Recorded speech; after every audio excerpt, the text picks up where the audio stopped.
மோசம் போயிட்டோம்யா, மோசம் போயிட்டோம். எல்லாரையும் பாலுங்கணத்துல கல்ல கட்டிதான் தள்ளுவாங்க, ஆனா அவங்களுக்கு இதை கட்டி தள்ளிட்டாங்களே. ஒரு திரைப்படம், அந்த படத்தை நீங்கள் உங்கள் வீட்டிலிருந்து உங்கள் ஊரில் படம் பார்த்தீங்க. அந்த படம் பார்த்து தான் உங்களுக்கு எங்கள் கேப்டன் மீது காதல் ஏற்பட்டது. காதல் ஏற்பட்ட உடனே திருமணம் செய்ய ஆசைப்பட்டீங்க. ஆனால் நீங்கள் நிறைவேற்றிட்டீங்க உங்கள் ஆசையை. எங்கள் கேப்டன் ஐயா ஆசையை நீங்கள் நிறைவேற்றலை. அவர் மறைஞ்சிட்டாரு, ஆள் இல்லைன்னு சொல்லி தானே எங்களை நீங்கள் ஏமாற்றிட்டீங்க. அந்நியாரே, திருமணம் உங்களுக்கு பண்ணி வச்சார் கலைஞர் என்று சொல்லி கூட்டணி போனீங்கன்னு சொல்கிறீங்க. திருமணம் உங்களுக்கு பண்ணி வச்சார் கலைஞர். உங்கள் திருமண மண்டபத்தை கலைஞர் வச்சார், மறந்துட்டீங்களா அந்நியாரே?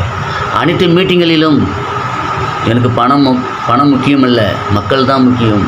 எனக்கு சூட்கேஸ் வாங்க மாட்டேன், கூட்டணி போக மாட்டேன், திமுகவிடம் கூட்டணி போக மாட்டேன் என்று சொன்னார். மறந்துட்டீங்களா அந்நியாரே? ஆனால் பழம் நழுவி விழுந்துச்சுன்னு சொன்னீங்க. உங்கள் பழம் அழுவி போச்சு. அழுவி போன பழம் பாலில் விழுந்தால் பாலும் கெட்டு போயிடும் அந்நியாரே. மக்கள் சொல்கிறாங்க. அந்நியாரே, பிஜேபியோட கூட்டணி வச்சு எதிர்கட்சி தலைவராக வந்தீங்க, அம்மாவோட கூட்டணி வச்சு எதிர்கட்சி தலைவராக வந்தீங்க. மறந்துட்டீங்களா அந்நியாரே?